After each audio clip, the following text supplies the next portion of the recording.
friends, this is my first YouTube tutorial on Element 3D, lighting in Element 3D, interior scene. So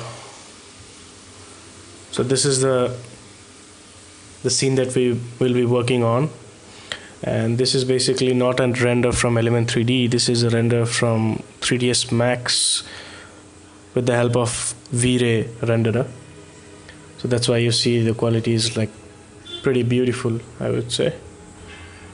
So this is our reference image, and we've downloaded the interior scene from tf3dm.com. I'll post the link in description.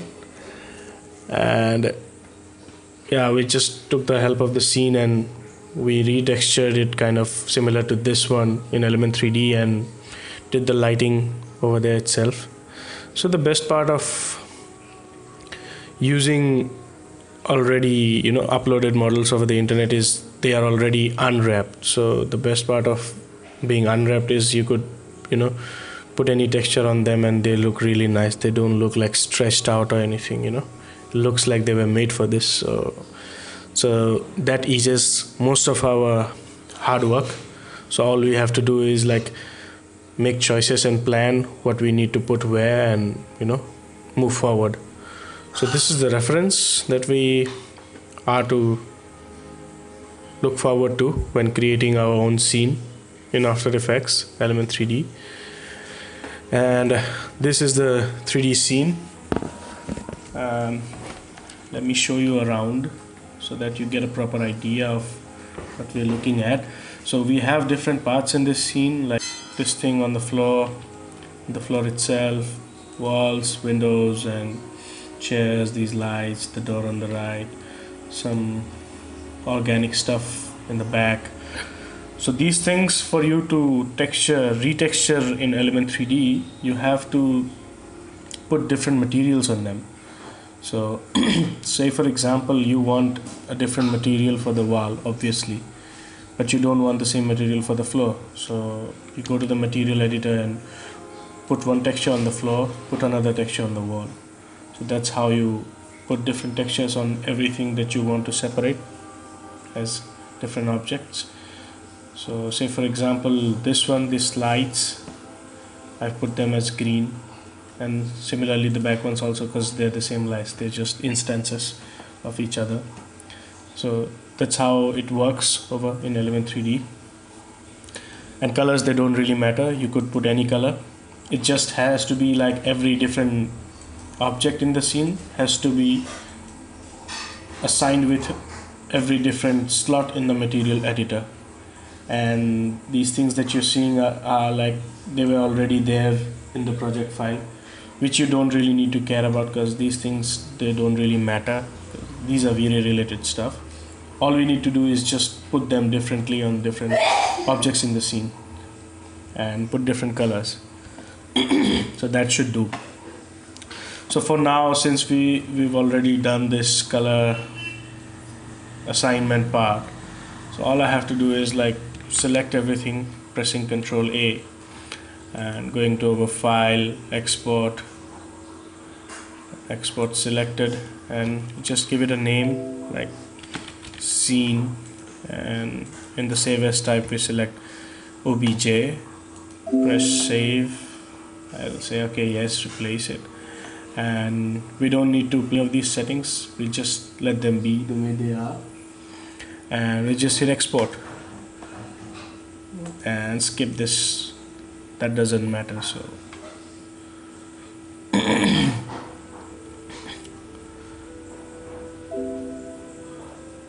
you see there's a lot of polygon in this scene itself, even though the scene isn't that complex.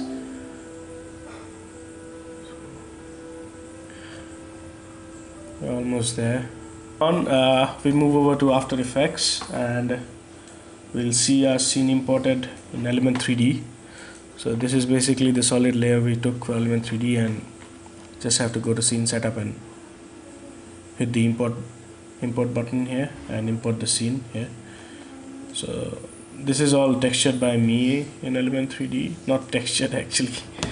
I just had to apply them on specific parts which I thought are like which goes good with the scene itself, the whole composition. So you can change any of that, like according to your needs, you know, like you want the wall to be wooden, floor to be, you know, tiled or something, so you can do that.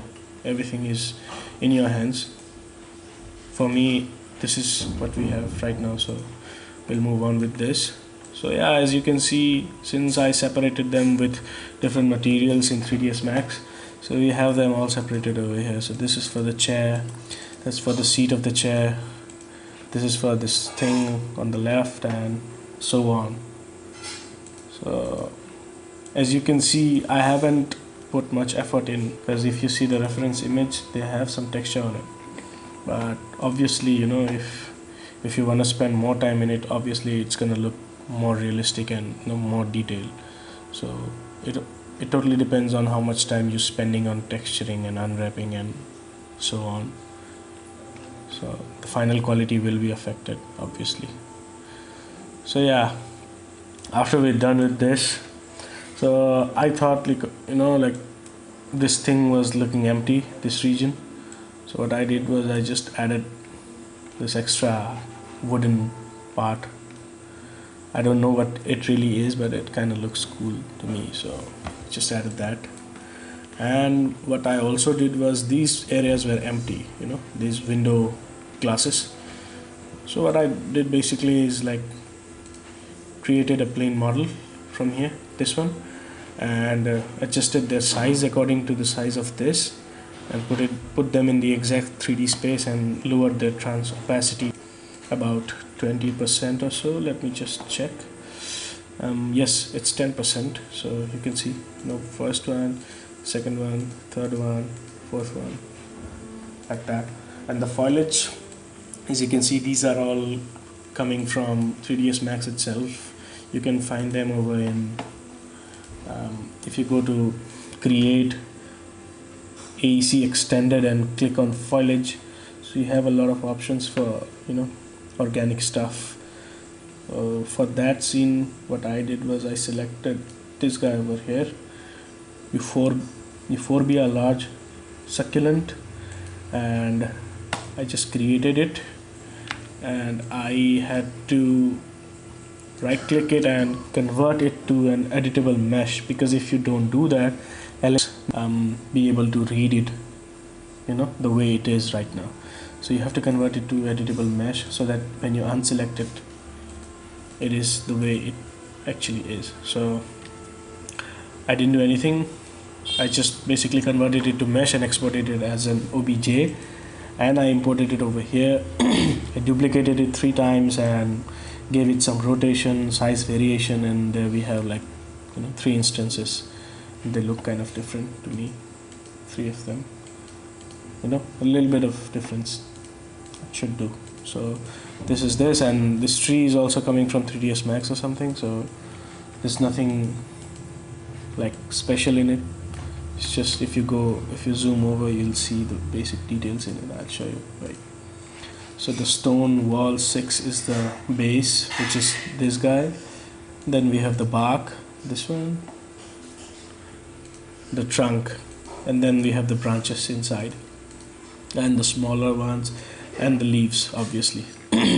So the one special thing about Element 3D 2.0 and above versions is that it has this thing called subsurface scattering.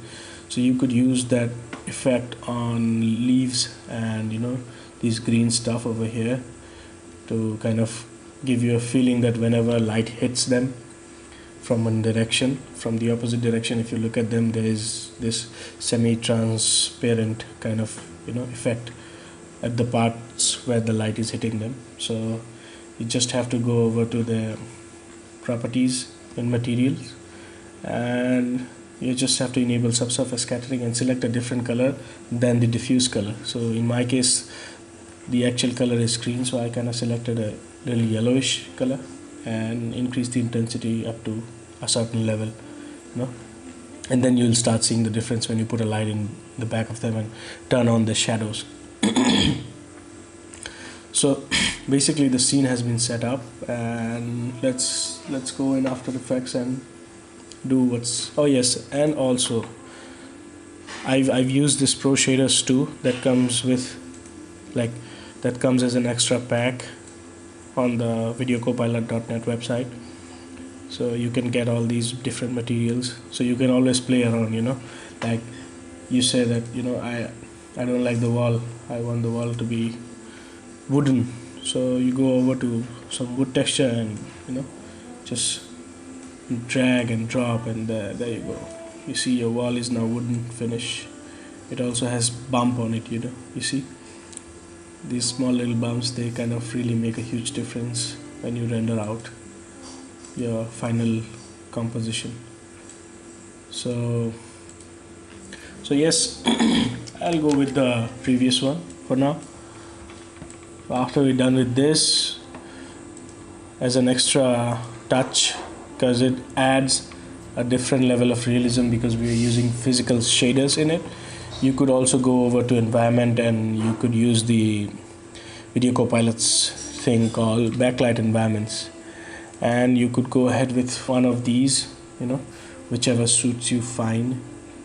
And these things are going to affect the lighting of the overall scene, so you need to make sure whether this fits with the background that you're going to put behind these windows, like the see-through windows. So I don't know which one did I put in my case, but you could always play around. So yeah, I could show you, like, changing this changes the whole lighting of the scene, as you can see already. So basically you need to put something which you find that okay, this is the one that you have to go for, and that will be it. So for now I'll press cancel, because I don't know if I made any changes or not, which I don't really want to. So now we have this basic setup of the scene.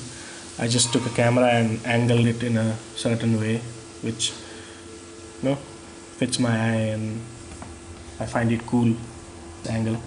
So yeah, that is that. And so to begin with the lighting, what I do is I go over to the lighting and I just select one of these things. They wouldn't really matter as much because you've already used a 2K environment map for the lighting, and then you are using extra lights also.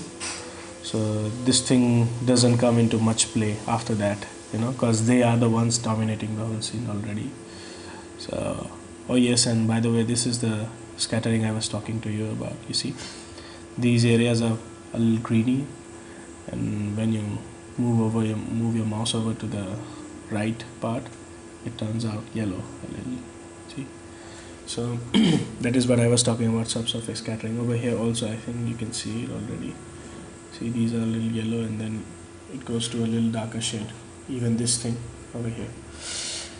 So yeah, that is that. And yeah, so to begin with, we always obviously use an ambient light, which kind of gives an overall fill to the scene, making everything look flat and everything. But this is the light that you always need it, so that every area of the scene is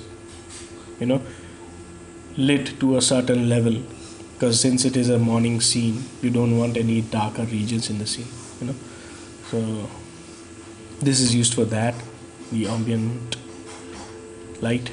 And then we go ahead with adding lights for these above lights.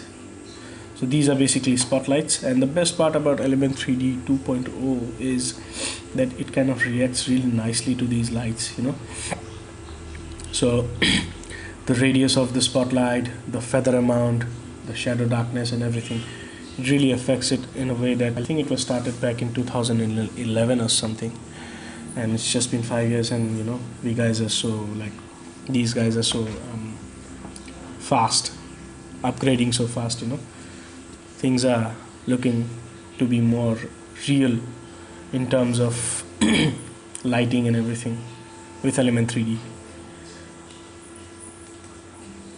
So we go ahead with turning on the lights for all these above lights, and we don't keep the intensity as much. As you can already see, it is affecting the ground obviously.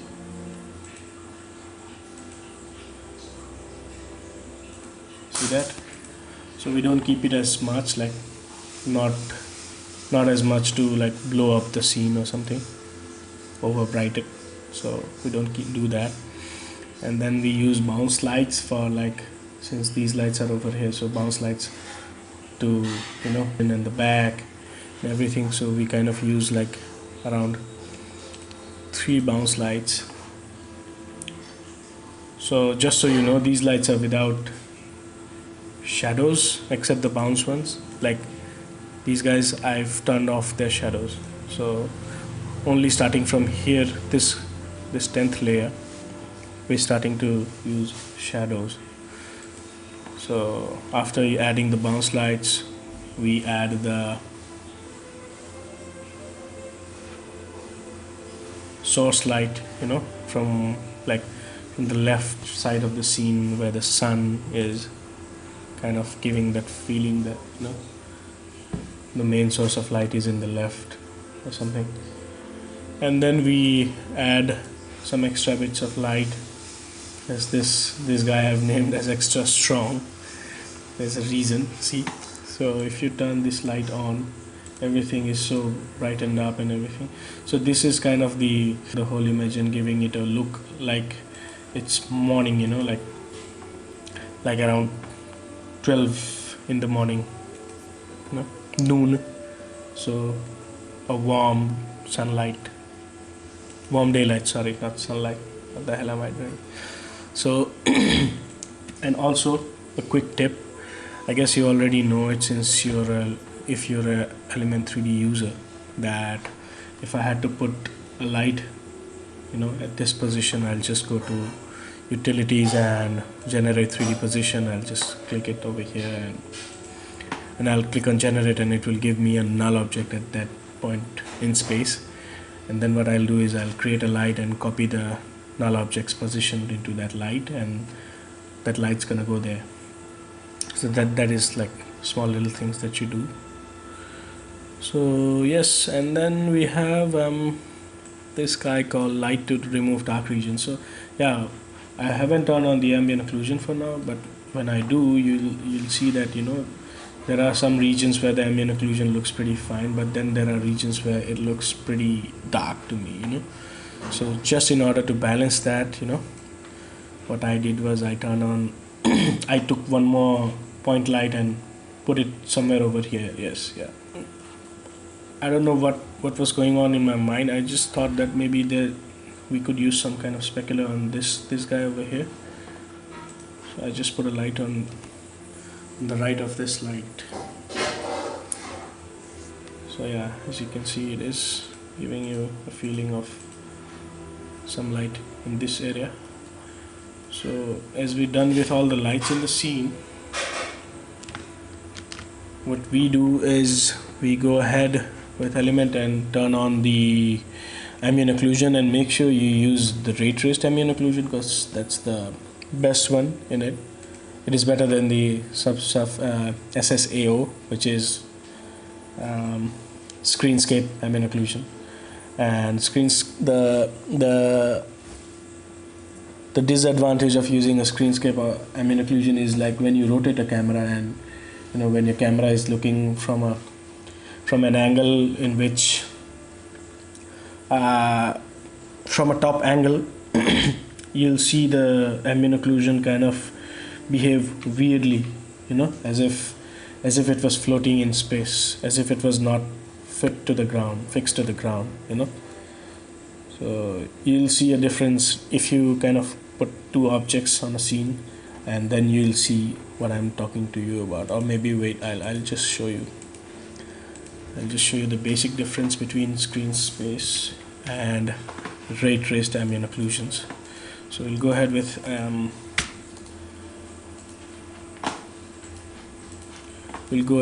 a basic scene setup, and we'll create a plane which looks like kind of this, and then we'll create a cylinder which looks like this.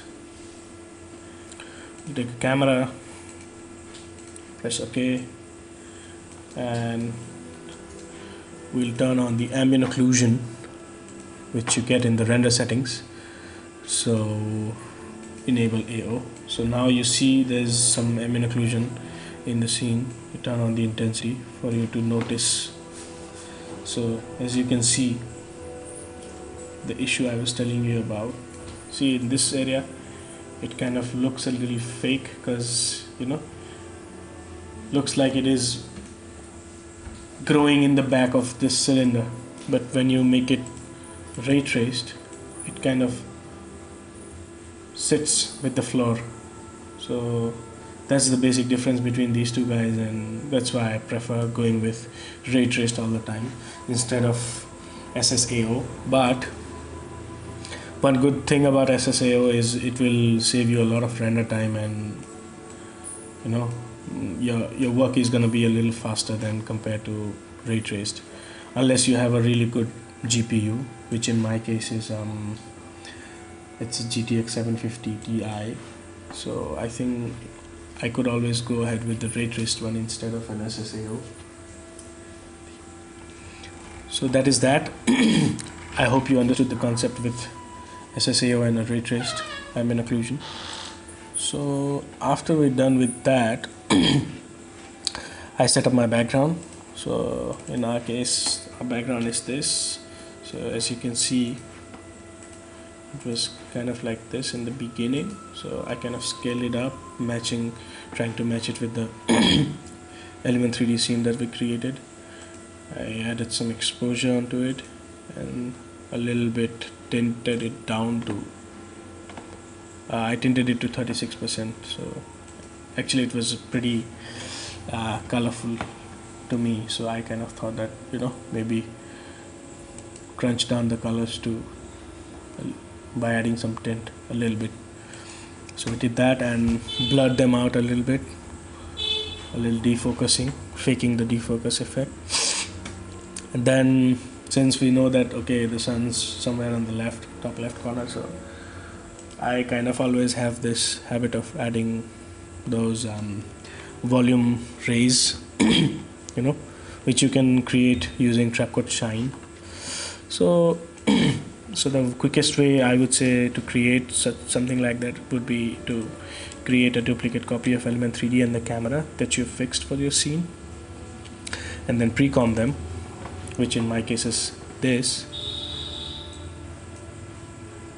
Okay, wait, what the hell is wrong?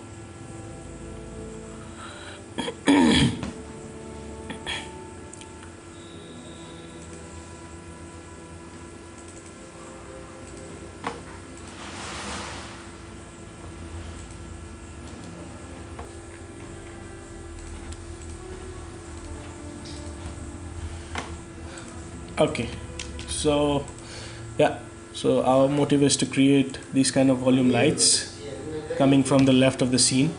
So what we do is make copies of these two guys, the Element 3D layer and the camera that we set for the scene, and we pre-comp them to make it something like this. And what we do is, since we only need the left windows and not the front ones, so we have to block them by some technique. So what I did was I just took a box model and blocked this thing over here. So now we only have the left windows in the scene, and it looks like this. So now what I did was I just went on, and first thing I did was inverted it, because the light source cannot be black in our case is, so we have to make it white. So I inverted the black to white, as you can see. Earlier it was like this, so I inverted it to white, and then I used Trapcode Shine on it. So our source is somewhere over here, so you can always move around according to the light source. So in our case I put it somewhere over here. Then I used some tint, because obviously it's not fully orangish or yellowish light, because it's not dusk, it's almost in the morning, I would say. So so we added some tint to make the light whitish, and then some fast blur, because without fast blur it looks a little hard. So there you see that. So that was for that. So since we've added some light over to the left, I also thought that maybe, for the front gates. So I went ahead and did the same for the front gates. All right, there's an issue with the scene. I need to just I just need to replace it. So yeah, so in this case, what I did was I had to block the windows to the left and leave the windows in the front. So I just created a box and blocked the ones on the left. So I got a nice alpha channel for this region. By the way, for you to create an alpha channel, all you have to do is like put a generate and fill, like generate, fill, that works. And then I went ahead and I did the same. I inverted it, put the trap code shine effect and tinted it. And there we have some volume light for these windows as well. And then the last part, I just turn on the ambient occlusion. So all those edges where there's, you see, so now you see some shading in the scene. Nice shading. So I don't want you to follow exact same values for these, because you can always play around and fix a value for yourself, because it will always change with the kind of scene that you opt for, or even the background that you're using. So it really depends on how you want it. So it's just a matter of choice. So better don't follow me and go ahead with your own decisions. So yeah, we're done with the first part of the scene, like first step. So second step is to add some extra effects on the scene, which I'll show you. So in our case, this is the comp, the basic comp that we had. So since we're having some light emitted from the left, so I kind of thought of adding some small lit particles, like Brownian movement particles, really small. So you can always play around with the size. I used trapcode particular for that. What I basically did was made the particles per second to like a high number, decrease their size, made it a glowing sphere, and added some wind so that they kind of start traveling towards the right. And then we went ahead with adding some color correction, which again is your choice. So you can go ahead with doing anything you want. You could also maybe maybe go ahead and add red giant color suit Mojo, which I really like personally. So even with Mojo, there's a lot of presets in the animation presets option, so you could always play around with that. And then I added some chromatic aberration, which you already have as a preset in Magic Bullet preset, but you have that effect already. So all you have to do is like tweak with the red, cyan and magenta, and I mean I can show you, but it's basically I'm just playing with the edges, you see, just that. So yeah, I'm pretty obsessed with this guy and I always find these values to be pretty nice, because I don't know, chromatic aberration for me always looks better when I see these two colors, or these three colors I would say, the blue, a little red and some yellow. So this is the perfect value I find. You could also save it as a preset so that you could use it for future purpose. And then some camera vignette which you can do by adding a solid and putting a mask and feathering it out and expanding the mask overall. So that was that. And the third part would be adding a film grain effect. So all you have to do is just go to effects and noise and grain and add grain, and then you take a preset somewhere from these guys, and you kind of find it which one looks better, and play around with the settings so that you don't get the noise on the highlighted areas, which I kind of played around with this. So obviously you don't get noise at the highlighted areas, so I played around with the noise so that I only get the I only get the noise more at the shadows, medium at the midtones, and absolutely like no noise in the highlighted areas. For example, this area, or this guy and this guy. So that is that. And yeah, I guess we're done. And yeah, I added, I don't know what's this. What is this? Oh, nothing. Yeah, and then I added like a cinema scope for the like the cropping regions for top and back. So all you have to do is just double click it, put the mask to subtract, expand it towards the center, select the left one, shift left arrow, select the right ones, shift right arrow, and there you have it. So that is that. I guess they have a particular standard for that, which you can obviously find it on the internet. So that is not a big deal, I guess, for you guys. So yeah, so we can wrap up with the tutorial. And if you wanted to make a video out of this, so all you had to do is go on comp 1, put a keyframe with the camera in the first frame, and go ahead 5 seconds or 10 seconds, and put the next keyframe, and then you had to copy the camera and put it in matte 1 and in matte 2, so that you also have the movement with the lights, or else the light will be staying at the position and the whole scene will be moving. So yeah, I think that's it. That's how you create a interior scene lighting in Element 3D. And if you compare it with the one that's already being given with the 3D model from tf3dm.com, I mean, it's pretty realistic because it's been created in V-Ray, so you can't really compare them.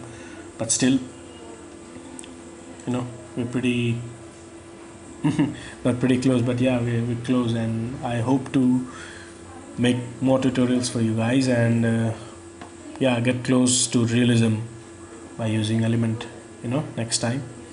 So yeah, maybe next time we do some night lighting or something. You could always comment in the comment section so that I get some motivation to create more stuff for you guys like this. And yeah, that's it. Thank you for watching the tutorial. This is Prakash Mehta signing off.